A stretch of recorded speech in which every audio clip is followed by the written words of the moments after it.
nayoki simananga na kiti ya sima nayoki babenginga Féligrâce na situ kilobi o quand on a baluki na tali sima na kiti ya sima, je me suis rendu compte que mutu azalaki sima ya mutuka afandaki wana et mutu na yebi yete un vieux papa, un vieillard na yebi yete na mona ye nanute. Je me suis rendu compte que aza mutu être moko étrange zoto zinga malili na simbi portière pona fongola alobi nanga kobimate. Alobi aussi au moninga déjà mais ko sala lisusu erreur ya ko balukate o monanga deuxième fois. 2 tala likolo ya rétro na yo eza likolo ko tala na rétroviseur wana lisusu te parce que soko tali okomonanga na pekisi yo komonanga pour la deuxième fois. Nazamoi nasi na pesi message pour la première fois bato ba yo kité bato ba endurcir mitema na bango. Cette fois-ci naye na kosala sur la terre 3 mois toza na mois de mars avril na fin ya mai ezana bato bakokufa bakokunda bango mwasi na mobali bakufi ezana bato bakokufa na famille balandani bato musu bakokufa famille mobimba jour moko ezana bato misusu bakobela grave bakozala na oba hôpital malade kosila te ba pasteur bakoki komituna na ba église ke phénomène nini oyo ezo salema bakonzi ya mboka bakoki komituna ke phénomène nini oyo ezo salema c'est parce que ngamoi na kiti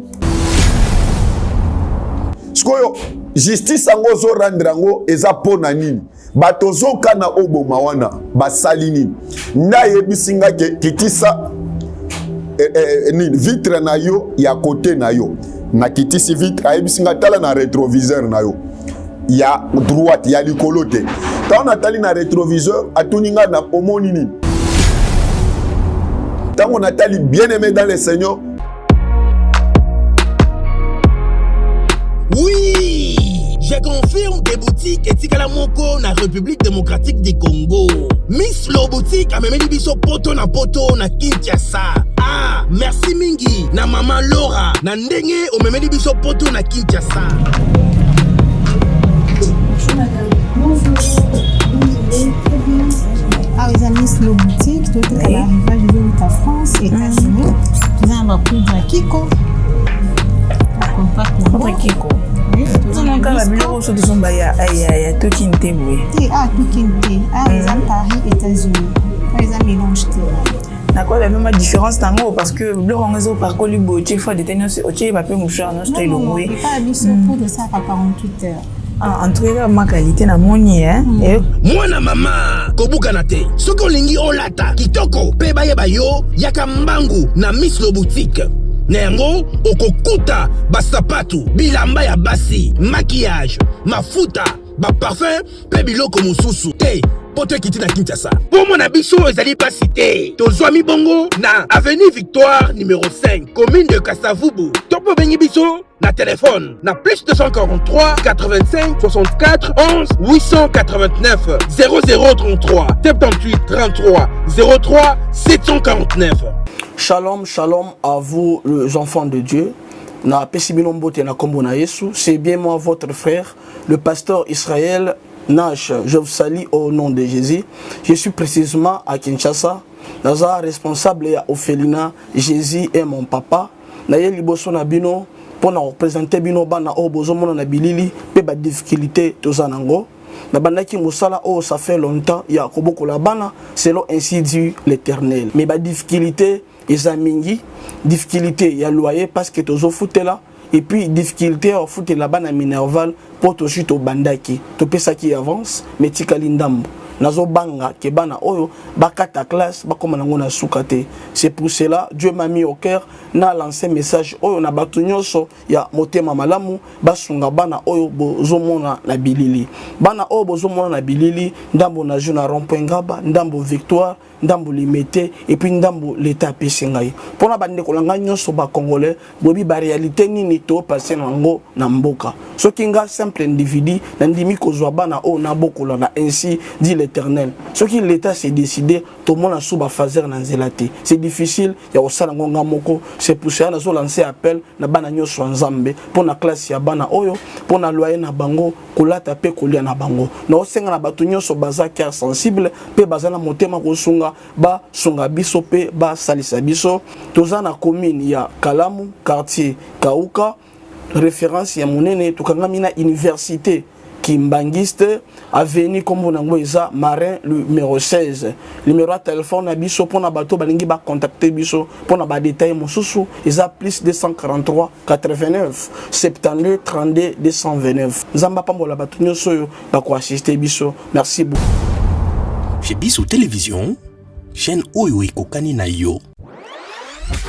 Bozali ebele bokota l'émission de partout na pesi bino mbote. Mbote balamio c'est chez Biso TV. Oui, malamu na mission na bino réponse à nos questions. Yande ko na bino. Na pesi moyini nanga mbote, moyini bonjour, moyini nanga bonsoir.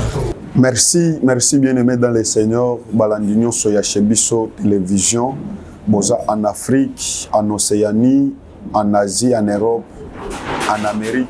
Que le Seigneur vous bénisse. C'est le prophète Félix Grasse, le jeune lion, la cité missionnaire Arche de l'Éternel. Je pense que nous allons nous entretenir avec vous dans quelques minutes seulement, bien qu'étant Ezamabé ici chez nous. Moment où makambozo salema libanda ya bizarre mu pepe ya makasi tozo comprendre que phénomène oezo utawapi. Ça va dépendre de l'ère dans laquelle okolandanga na pesio bonsoir. Et ça un message moko eza mukuse eza important. Le Seigneur a obligé à ce que to lekisa yango siko lelo kutu batu balanda yango. C'est pourquoi je tiens à remercier patron ya chez Biso TV na équipe na mobile parce que malgré multiples programmes au Bazanango ils ont accepté à ce que bayamba biso de sorte que message oyo ezala transmis bana ya nzambe balanda yango bayoka ke nzambe azoluka nini nzambe alobi nini. Avant to lekisa message na pesa message bien aimé na poso to sambela muke yo mutozo landanga okokozwa attitude ya prière to sambela nzambe avant nyonso. Mukombozi mwema mfalme wote Yesu mina kusifu njoo ya hii wakati unatokaburia njoo ni transmettre message vile uriipeleka. Biblia inasema c'est poussé par le Saint-Esprit que les hommes ont parlé de la part du Seigneur. Kila mtu atafuata hii message imupeleke kuimani ya kweli. Adua kusema Roho Mtakatifu kuna mutafuta. Mina bariki hii chaîne ba auditeur bote be kuna ifata au nom de Jésus-Christ. Amen. Bien-aimé dans le Seigneur, aux Hollandais message Oyo, aux 8 émissions Oyo, aux 8 vidéos Oyo, je vous en prie, au nom du Seigneur Jésus-Christ de Nazareth. Zoa vidéo Oyo, partagez yango, tindela bande konayo, tindela baninga nayo, tindela ba collègue, tindela famille, tindela batubo partager yango. C'est un message authentique oyokolo apesi en faveur ya bana ya Nzambe. Pas seulement bana ya Nzambe, mais monde mobimba baza concerné parce que ils ont concerné ba chrétiens na ba non chrétiens. Ils ont concerné ba islamistes, ils ont concerné ba branamistes, ils ont concerné ba catholiques, ba rosicruciens. Donc humanité mobimba ils ont concerné na message oyo. Na obete la bino lisolo eza ndoto te eza vision te mais eza likambo esalemi en réalité boy. Message oyo première fois Nzamba pesa yango c'était en 2020. Tant Nzamba pesa yango na pesa ki yango et memaki bato ebele na repentance. J'ai toujours dit et je le répète. Ceux qui ont moni Nzamba lobi eloko moko 2 fois, c'est-à-dire il y a un problème. Nzambe soki alobi eloko moko 2 ou 3 fois ou soit toyoki alobi en vérité yeba ke sima ya vérité wana mibale problème ezali soki Nzambe abengi mutu 2 fois ou 3 fois c'est-à-dire sima wana il y a un problème. Samuel babenga ye Samuel alamuka ke patata na yalobi père me voici tu m'as appelé père na yalobi na bengi yote azongi ala Nzambe abengi Samuel. C'est-à-dire, si ils ont répété eloko 2 ou 3 fois, c'est-à-dire, il y a un problème. Quand j'ai reçu ce message depuis l'obina pourquoi, Nzotonanga eza malili, nazana bobangi, je ne comprends pas phénomène wana que eza ndengeni. Bien aimé, lelo eza lundi, le 28. Hier, c'était dimanche le 27. Le col la culture na biso, tokenda ki église. Retour na nga ya église, nazaki na ndako na yambaki batu, baninga, tofandaki na bango, tobeti moi tour quelque part, na pokwa, na zongisi bango, na kekotika bango na ndako. À mon retour, c'était vers 20h. Quand on a zonga na utaki Salongo, na komi na niveau ya station Salongo na kuti embouteillage. To bandi ko tambola malembe kolanda mouvement ya embouteillage. Tellement que to umeli na embouteillage et sali loko la distraction mobo izwinga. Na matisaki ba vitre nanga na banda koyoka musique na mutuka nga moko là j'étais resté seul na mutuka nazalaki na mutu mususu te. Na bandi ko évoluer à un moment donné na moni lokola distraction moko ezwinga lokola moi mécanicien bimi lokola moi eloko mo boye je ne comprends pas eloko ango ezalaki vision ou ezalaki na en esprit ou soit ezalaki na chair boy nzambe moko nda yebi mais c'est que moi je sais nazalaki na mutuka nanga nazo zonga ndako vers 20h. J'étais seul comme je l'ai dit. Nayoki simananga na kiti ya sima nayoki babenginga Féligrâce na situ kilobi oh nanya za lisusu na mto parce que bato nazali na bango na uchi ko déposer bango quand on a baluki na tali sima na kiti ya sima je me suis rendu compte que muto azalaki sima ya mutuka afandaki wana et mutu na yebi yete un vieux papa un vieillard na yebi yete na mona ye na noté. Un vieillard, tant na baluki na talié, je me suis rendu compte que Azamutu être moko étrange. Zoto zinga malili na simbi portière pona fongola. Alobi nanga kobimate. Fanda wana. Na fandi na tikali ya kosimba loboko moko simbi volant, loboko moko simbi portière. Azo ebisangani. Alobi aussi au moninga déjà. Mais ko sala lisusu erreur ya ko balukate o monanga deuxième fois. 2. Tala likolo ya rétro na yo eza likolo ko tala na rétroviseur wana lisusu te parce que soko tali okomonanga na pekisi yo komonanga pour la deuxième fois yo kama kamonazo yebisa yo azo instruire nga lobi soki embouteillage ebandi ko avancer yo pe avancer côté le maté et koloba elo côté na lobi likambo nini alobi nanga que nazamoi Nasi na pesi message pour la première fois, bato ba yo kite, bato ba endurcir mitema na bango. Cette fois-ci naye na kosala sur la terre 3 mois. Toza na mois de mars, avril, na fin ya mai akozala kaka sur la terre. Azo bisanga ke na za moi. Lokola moi je suis descendu pona pela na frapper na vie ya mutu nyonso oyo makambo onazo yebisa yo est concerné.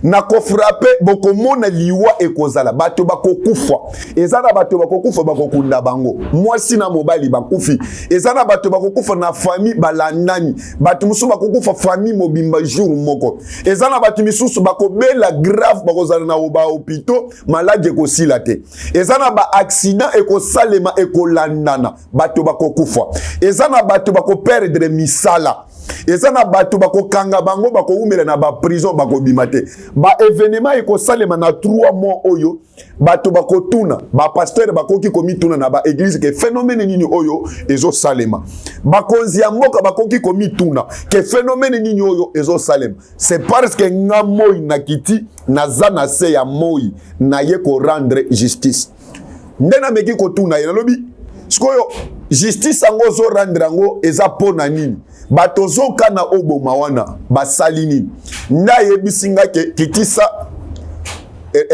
vitre na yo ya côté na yo na kitisi vitre ayebisinga tala na rétroviseur na yo ya droite ya likolo te ta na tali na rétroviseur atuninga na omoni nini nalobi na moni kaka minda ya mituka oyo eza sima nanga nazomona eloko mususu te alobi nanga tala lisusu tango natali bien aimé dans le Seigneur ndenge na wuti koyebisa bino ke na yebite ezalaki na molimo ou soit ezalaki na nzoto na yebite nzambe moko nde ayebi tango na tel na rétroviseur pour la deuxième fois je me suis rendu compte que te rétroviseur nanga ezali so rétroviseur te na moni yango lokola écran géant Ce qu'on a écran géant wana munene makasi ezola kisanga makambo za sima ya mutu kate mais ezola kisanga makambo misusu ndalobi nanga tala siko na kasi ya écran wana ozomona nini tango na tali frère sœur yo moto landa vidéo oyo ozolanda moi petite vidéo oyo na sengo partager yango ce que je vis c'est quoi na kati ya écran wana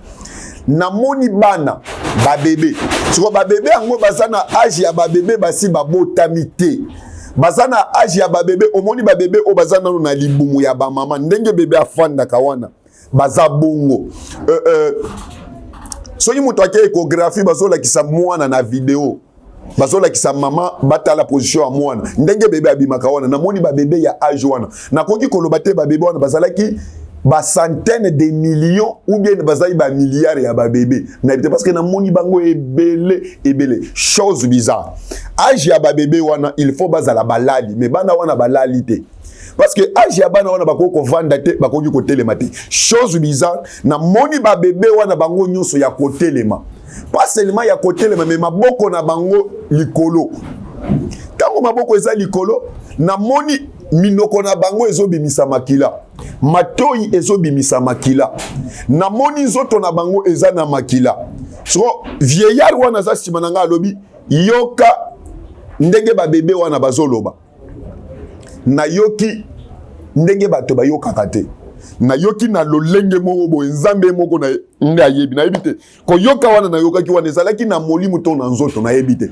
na zoyoka ba bébé wana bazoloba lokola bato oyebi omoni ndenge bato basambelaka na catholique tango batiaka notre père qui est dans le ciel baza ebele mais bazosala harmonie ya voix wana chorale ya voix wana ndenge bana wana babanda koloba bana bazoloba nini bana bazoloba ke kolo rendre biso justice bazoloba ke biso tosala eloko te est-ce que biso tolingaki totanga te lokola bana misusu biso tolinga to vivre te lokola bana misusu est-ce que biso tolinga to bokwama te epai ya baparent lokola bana misusu tala biso esika tozali eza esika ya pasi mai eza te eloko okolia eza te tozokelela ce n'est pas parce que biso toluka bamama na biso ce n'est pas parce que toluka bapapa na biso bango nde baluka biso mais babomi biso nzambe tala makila na biso rendre biso bazoloba bongo maboko likolo siko tango bazoloba mai ya miso ezotanga ya babebe wana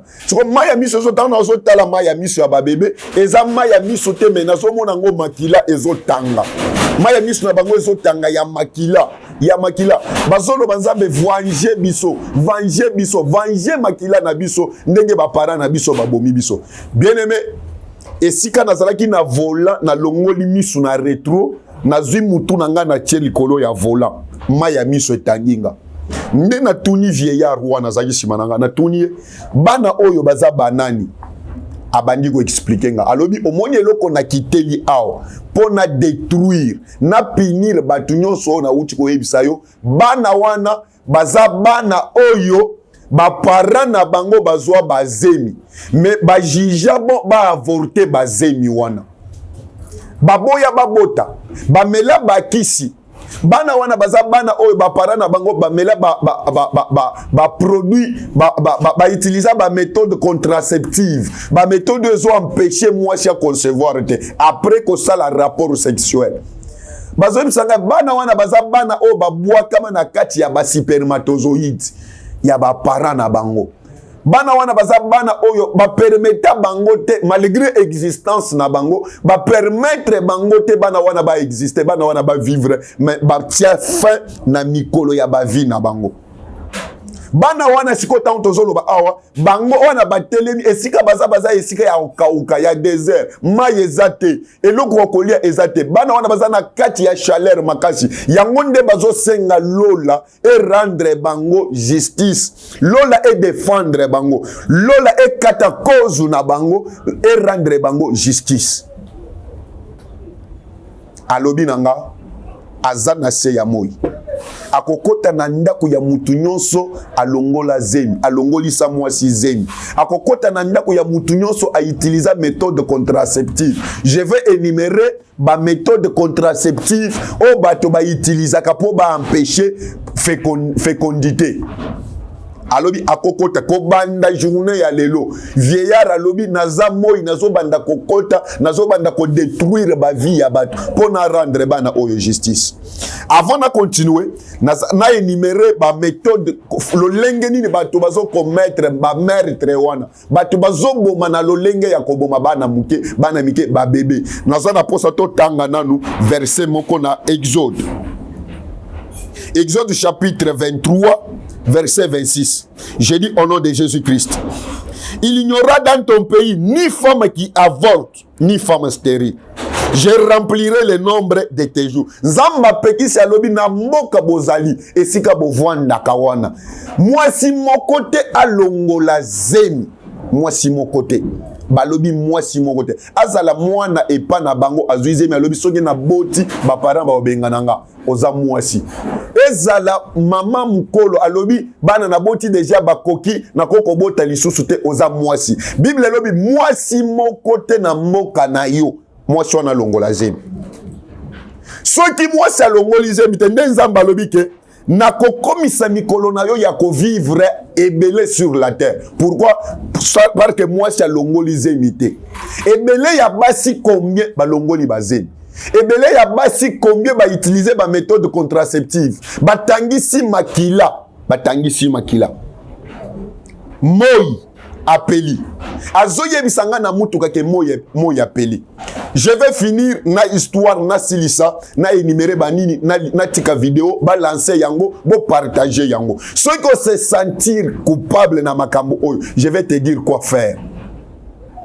Toleki na mbuta toleki station ya sous région entrée ya super pona koma direction ya kokote pa nanga na komi na résurrection na bandi ko bondela vieillard wana na bandi ko supplier ye na lobi pardon mboka eza ebele bato baza ebele basala makambo oyo eza na bato ba utiliser ba condom eza na bato basala ba masturbation na ba douche ba boaka semence yo lobi ke bana na kati ya semence wana baza ebele eza na bato balongolisa ba sizemi eza na basio bazwa batonga po abota lisusu te semence kotaka na nzoto na ebe izikaka eza na bato bazwa ba pilule combien de millions et de millions ya bato oyo olobi ke okoboma bango est-ce que okoko yokela bango ma tango na zoloba na kotiti direction ya ndakunanga nazoloba je me suis rendu compte que j'étais déjà seul na kati ya voiture nazo yoka lisusu présence ya vieillard wana te ta nazo tuna ye a répondre te na yoki azoloba lisusu te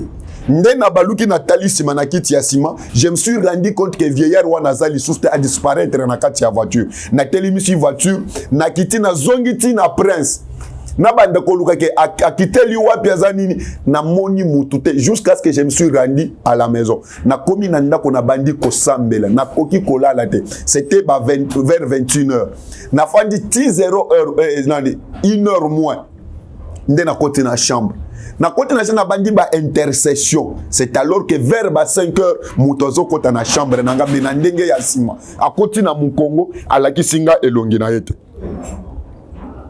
ndalobi nanga lokolo zo continuer ko supplier pona yokela batu wana.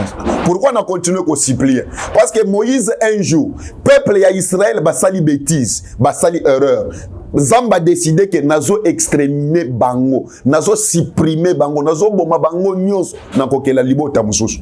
Moïse leader na bango Moïse prophète de Dieu alobi au lieu boma batu wana ndengo zoloba nga nazo mikaba longola kombo na nga na buku ya bomoi soki obomi batu wana nzamba yokaka losambo yokaka supplication ya prophète o abingami epanaye nde na 5h akoti na chambre nanga nazo nalali na mbeto me na omona mutu ndenga zokota akoti na ndenge ya sima alakisinga mukongo na moni simate na moni liboso te azebisanga lokolo zo continuer ko supplier yebisa mutu nyonso akoyoka message soki a se retrouver na makambo oyo yebisaye makambo o na ko yebisaye soki alandi yango akozala échapper akozala épargner na colère ya moi oyo kozala exercer na 3 mois oyo bien aimé obota olongola zen olongolisa moi 6e o utiliser condom o utiliser o sala masturbation yo moko na douche o utiliser ba méthode contraceptive ya lolenge na lolenge ta yango le soleil est sur la terre. Vieillard wana aza sur la terre. Alobi nanga ke nakotambola dans 3 mois na continent nyonso ya monde entier. Nakokota na ndako nyonso na espace ya 3 mois. Nakopinir nakoboma. Il faut na venger makila ya ba bébé oyo. Moto moko zoloba ke pona nini na muto asali masturbation na muto asaleli préservatif abwaki semence eze ekokiko abomi bana ndenge nini. Nalingi totanga verset moko na Genèse chapitre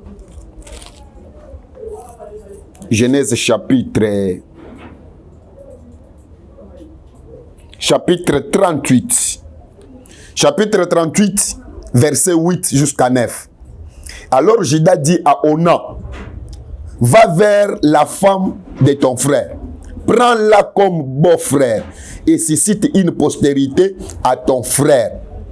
Onan, sachant que cette postérité ne serait pas à lui, s'essuya à terre, donc à Boaki na Mabélé, lorsqu'il allait vers la femme de son frère, afin de ne pas donner de postérité à son frère.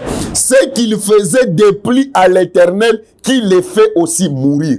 Jida abotiba na misato. Mwana na ya liboso azalaki méchant. Nzamba bomi à cause ya méchanceté na ye. Atiki mwasi Tamar abota na note.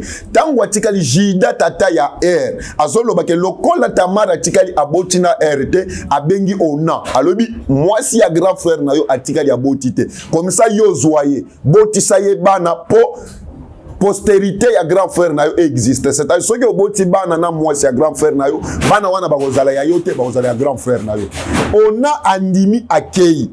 Siko yoka tango zo coucher na mwasi ya grand frère na ye.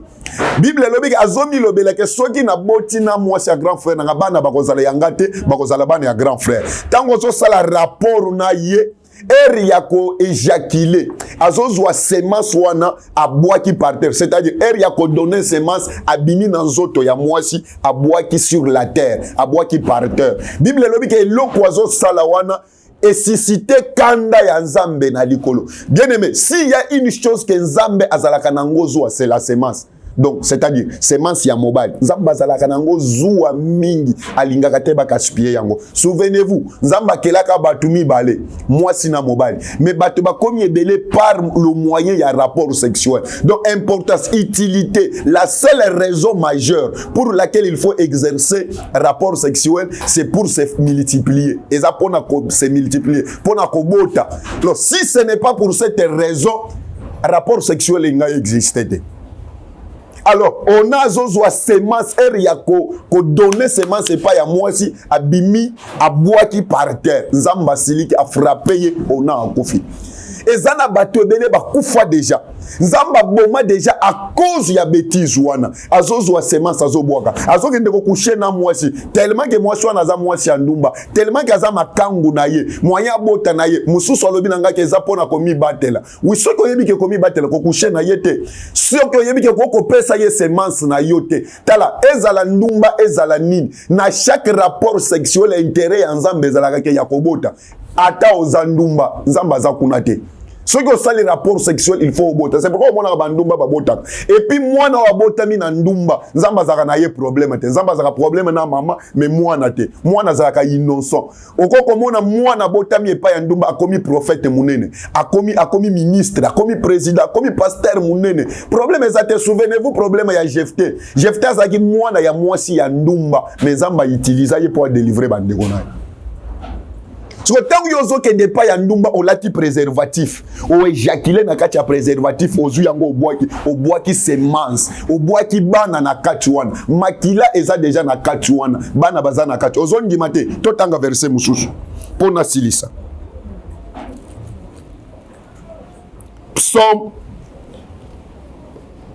Psaume chapitre 39. Psaume chapitre 139. Oyoka. 139 verset 16. Psaume chapitre 139 verset 16. Bible lobby. Quand je n'étais qu'une masse informe, tes yeux me voyaient. Quand on a zalaki une masse informe, c'est-à-dire quand on a zalaki na liquide, na loketo ya papa nanga, miso ya nzambe e monakinga. Donc, Dieu connaît la vie d'une personne depuis la spermatozoïde jusqu'à la fécondité. Nzamba yebaka déjà vie à mutu. A Bible lobi que quand j'étais qu'une masse informe, tant on a zala ki nanu semence ya pamba, na zoto ya papa nanga, na loketo na ye, misu na yo nzambe et mona kinga. Et sur ton livre étaient tous inscrits les jours qui m'étaient destinés avant qu'aucun d'eux n'existait. Donc, Zamba yebi fi ya mutu depuis spermatozoïde ya papa. Nzamba yebi déjà vie ya mutu na katuana. Et na mukanda ya bomo ya Nzambe. Nzambe akoma déjà mikolo mutu wana il faut asala sur la terre. Alors yo aussi spermatozoïde wana obwaki yango. La colère de Dieu est sur toi. Vieillard alobi na nga na mutu kalobi je vais frapper mutu nyonso a utiliser méthode wana. Méthode contraceptive eza kaka préservatif te. Eza na basi misusu avant akutana na mobile azomela pilule. Pilule wana eza na nzoto na ye. Tangu semence ya mobile ezokota kati na ye, pilule wana ezozikisa yango. Eza méthode contraceptive. Ozo détruire semence wana. Ozo détruire kofuluka batu ba se multiplier sur la terre. Eza na basi misusu azozua tonga alobi tonga na batenga tonga ya 5 ans na kobota te, c'est-à-dire tonga wana eza produit na nzoto na ye soki semence ya mobali ekoti na nzoto na ye ezozikisa yango. Vieillard alobi nanga mutu nyonso utiliser méthode oyo. La colère de Dieu alobi nanga na loba à partir ya lelo. C'est pourquoi na leki na ba chaîne ebele lelo pour na leki sa message oyo. Pour na zo problème na vieillard te. Parce que alobi je suis le soleil, je suis déjà sur la terre. Je vais frapper aux à la pasteur, aux à la apôtre, aux à la évangéliste, aux à la prophète, aux à la patron, aux à la ministre, aux à la président, aux à la député, aux à la ndumba, aux à la femme mariée. Mutu nyonso utiliser méthode contraceptive bana wana bazolela batelemi na des heures bazana maya misu meza makila bazolela likolo balobi nzamba venger bango. Bien-aimé dans le Seigneur, regarde les messages. Gloire soit rendue à Dieu. Nzamba nzamba mao ayoki ba supplication nanga na butu alobi nanga feli grâce mutu nyonso tango ko pesa message ako se retrouver na makambo wana soki aluki yo yebisa ye oyo ngana ko yebisa ye asala oyo akosala yango akozala épargné pendant 3 mois, mars, avril na mai.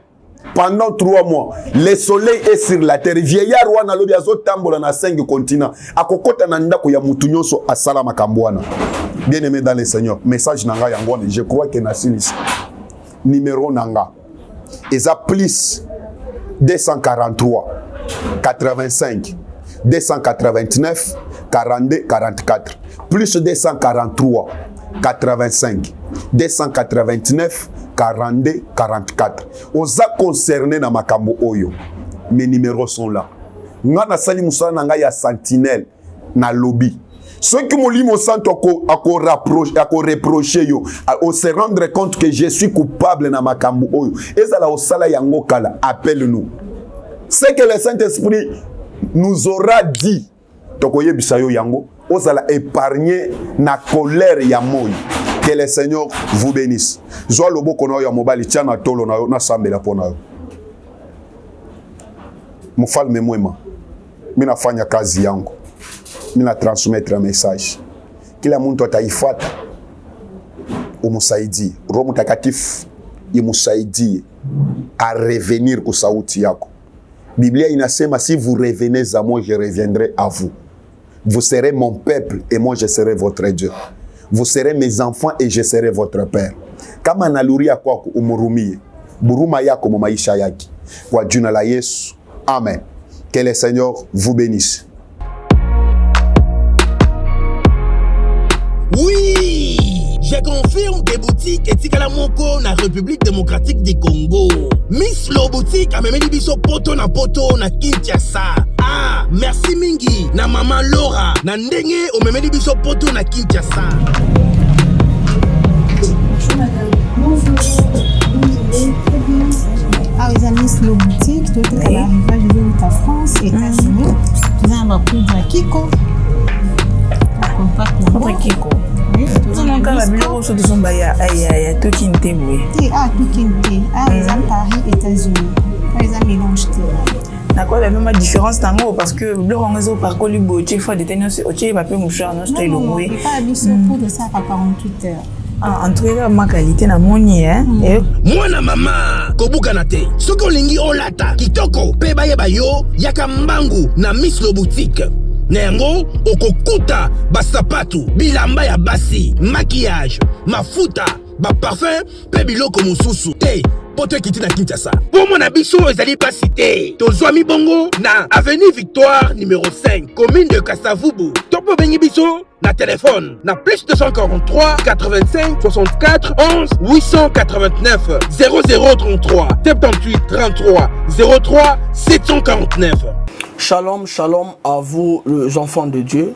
Na pesibino mbote na kombo na Yesu, c'est bien moi votre frère, le pasteur Israël Nash. Je vous salue au nom de Jésus. Je suis précisément à Kinshasa. Naza responsable ya Ophelina, Jésus est mon papa. Na ye liboso na bino pour représenter bino bana o bozomona na bilili pe ba difficulté tozanango.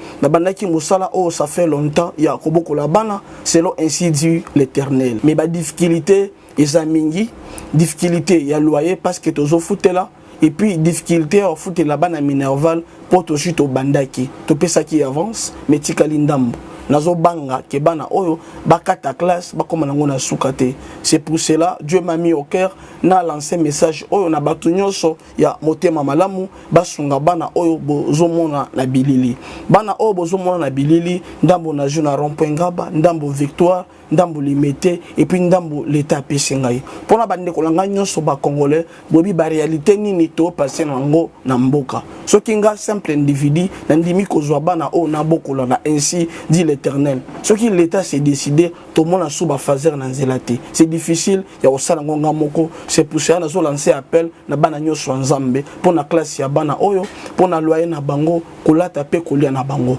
na osenga na batu nyonso baza cœur sensible pe bazana motema kosunga ba sunga biso pe ba salisa biso toza na commune ya Kalamu quartier Kauka référence ya monene tukangami na université Kimbangiste avenue kombo nango eza Marin numéro 16 numéro de téléphone na biso pona bato balingi ba contacter biso pona ba détail mosusu eza plus 243 89 72 32 229 nzamba pambola bato nyonso yo ba ko assister biso. Merci beaucoup.